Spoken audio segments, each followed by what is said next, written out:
नमस्कार, मैं राजेश दलवानी, आप देख रहे हैं उल्लास लाइन बुलेटिन। दाप लड़े थे गोरों से, हम लड़ेंगे चोरों से।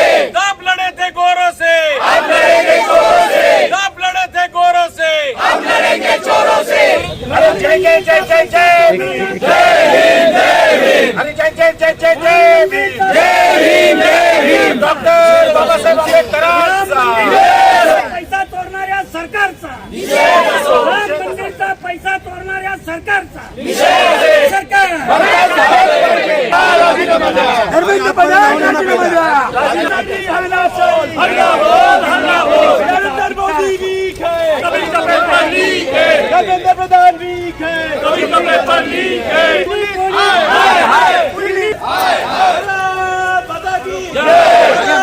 पता की इनकलाब इनकलाब इनकलाब जिंदाबाद। वंदे वंदे मातरम, भारत माता की जय। डॉक्टर बाबासाहेब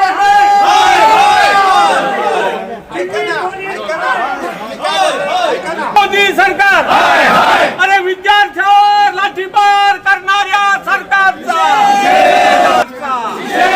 अरे ह्या सरकारचं करायचं काय? खाली डोक्यावर अरे ह्या सरकारचं काय? तानाशाही नहीं चलेगी, नहीं चलेगी। मोदी तेरी तानाशाही नहीं चलेगी, नहीं चलेगी। मोदी तेरी हुकुमशाही नहीं चलेगी, नहीं चलेगी। मोदी तेरी हुकुमशाही नहीं चलेगी, नहीं चलेगी। मोदी तेरी हुकुमशाही नहीं चलेगी, नहीं चलेगी। अरे धर्मेंद्र प्रधान राजीनामा द्या, राजीनामा द्या, राजीनामा द्या, धर्मेंद्र प्रधान राजीनामा द्या, राजीनामा द्या, राजीनामा द्या। कोण म्हणतो देणार नाही, घेतल्याशिवाय राहणार नाही, कोण म्हणतो देणार नाही, घेतल्याशिवाय राहणार नाही। भारत रत्न डॉक्टर बाबासाहेब आंबेडकरांचा, छत्रपती शिवाजी महाराजांचा, जय भवानी।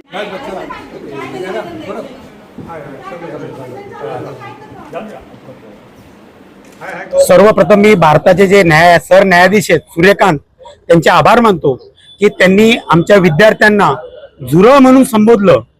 कारण काय झालं, गेल्या 12 वर्षामध्ये या भाजप सरकारची जी तानाशाही होती, जी हुकुमशाही होती, त्याच्या विरोधात कोणी रस्त्यावर यायला तयार नव्हतं, कोणी आवाज उठवायला तयार नव्हतं। परंतु न्यायाधीशांच्या एका वक्तव्याने या देशातला सर्व तरुण जागी होऊन आज रस्त्यावर आहे। काल जर बघितलं, मोदींचं स्टेटमेंट आलंय, मोदींना स्टेटमेंट द्यायला 1 महिना लागला, तेही मोदी प्रेस समोर नाही आले, त्यांनी स्वतःचा व्हिडिओ बनवून व्हायरल केलाय। तुम्हाला स्टेटमेंट द्यायला 1 महिना लागला, याचा अर्थ तुम्ही काय वाट बघत होता का विद्यार्थी किती मरतील, लोक किती मरतील, याची तुमची अशी काही इच्छा होती का? जर 26-27 दिवस लोक उपोषणावर बसले, 8 दिवस झाले विद्यार्थी रस्त्यावर आहेत, तुम्ही त्यांना अमानुष मारहाण करताय, महिलांचे कपडे पाडताय, विद्यार्थिनींना मारताय। एवढं सगळं घडल्यानंतर तुम्हाला आता सद्बुद्धी सुचली की तुम्ही प्रेसला सामोरं न जाता एक व्हिडिओ बनवून टाकता, मी केस फास्ट ट्रॅक मध्ये चालविल। अरे त्या धर्मेंद्र प्रधानकडे असं काय आहे की हे सरकार धर्मेंद्र प्रधानचा राजीनामा घ्यायला घाबरतं? मला तर असं वाटतं की धर्मेंद्र प्रधान सरकार चालवतो, अमित शहा आणि मोदी फक्त खुर्चीवर बसलेले आहेत, त्याच्यामुळे ते राजीनामा घ्यायला घाबरतायत। विद्यार्थ्यांमध्ये होणाऱ्या अन्याय जर सातत्याने थांबला नाही, धर्मेंद्र प्रधानने राजीनामा दिला नाही, मुलांवरती झालेल्या केसेस मागे घेतल्या गेल्या नाही, तर हे सर्वपक्षीय आंदोलन येणाऱ्या काळामध्ये याच्यापेक्षा तीव्र असेल, याची सरकारने दखल घ्यावी। हे प्रदर्शन अन्याय करणाऱ्या मोदी सरकारच्या विरोधात होतं, ज्यांनी निष्पाप विद्यार्थ्यांवर लाठी चालवल्या, त्यांची डोकी फोडली, त्यांची माती फोडली, महिलांच्या देखील चुकीच्या ठिकाणी लाट्या मारल्या। अशा परिस्थितीमध्ये दिल्ली पोलिसांच्या संदर्भामध्ये आणि विद्यार्थ्यांचे झालेले हाल याच्या संदर्भामध्ये आजचा हा एक धडक मोर्चा महाविकास आघाडी उल्हासनगरच्या प्रांत कार्यालयात काढला। वास्तविक संविधानिकरित्या आंदोलन करणं सर्वांचा अधिकार आहे, परंतु या देशातलं असलेलं मोदी सरकार एक प्रकारे हुकुमशहाचं काम करत आहे आणि धर्मेंद्र प्रधान याची नैतिक जबाबदारी आहे, शिक्षण मंत्री आहेत ते, त्याची नैतिक जबाबदारी राजीनामा द्यायची, त्या राजीनामा देण्याच्या संदर्भामध्ये त्यांनी कुठलीच भूमिका घेतली नाही। म्हणून अभिजित तितके जो असेल किंवा सोनम वांगचुक असेल यांना उपोषण करावं लागलं। 26 दिवसानंतर सोनम वांगचुक उपोषण सोडलं अशी माहिती इंटरनेटवर मिळत आहे। परंतु हजारो विद्यार्थी कुठल्याही राजकीय बॅनरच्या खाली न येता स्वतंत्रपणे दिल्लीच्या जंतर मंतर मध्ये जमले आणि त्यांनी क्रांती करून दाखवली। शेवटी पोलीस देखील आहेत, आमचे बांधवच आहेत, त्यांची ही मुलं या नीट परीक्षेच्या पेपर फुटीमुळे किंवा बऱ्याचशा व्यवस्थेमुळे बाधित होत आहेत. पोलिसांनाही आम्हाला विनंती करायची आहे की ज्या ज्या ठिकाणी आंदोलन होत असेल त्याला सहकार्य करा. हे तुमच्या पालकांसाठी, तुमच्या विद्यार्थ्यांसाठी, तुमच्या मुलांसाठी देखील आहे. आणि ही आंदोलन हे देशाच्या सरकारला जागृत करण्यासाठी आहे. ज्या प्रकारे देशाचे विरोधी पक्षनेते राहुल गांधी यांनी प्रधानमंत्र्यांच्या निवासाच्या बाहेर आंदोलन केलं, त्यांना अक्षरशः फरफटत ओढून घेऊन गेले पोलीस. आपण सर्वांनी टीव्हीवर पाहिलं असेल. जर देशाच्या विरोधी पक्ष नेत्याला एवढी वाईट बातमी मिळत असेल तर तुमच्या माझ्या सारख्या सामान्य माणसाला कशा प्रकारची मिळेल. काल मुंबईमध्ये आपण एक व्हिडिओ पाहिला. एक पोलीसचा सब इन्स्पेक्टर होता, काय माहित नाही, विद्यार्थ्यांना धमकी देत होता की आंदोलन जर तुम्ही केलं तर तुमच्या खिशामध्ये पावडर टाकू. काय टाकू? पावडर टाकून तुमचं कायमचं आयुष्य बाद करू. हे देवेंद्र फडणवीसचं सरकार आहे. हे देवेंद्र फडणवीसच्या पोलीस दलातले लोक आहेत. अशा पद्धतीची राजवट भारतामध्ये, महाराष्ट्रामध्ये कधी नव्हती.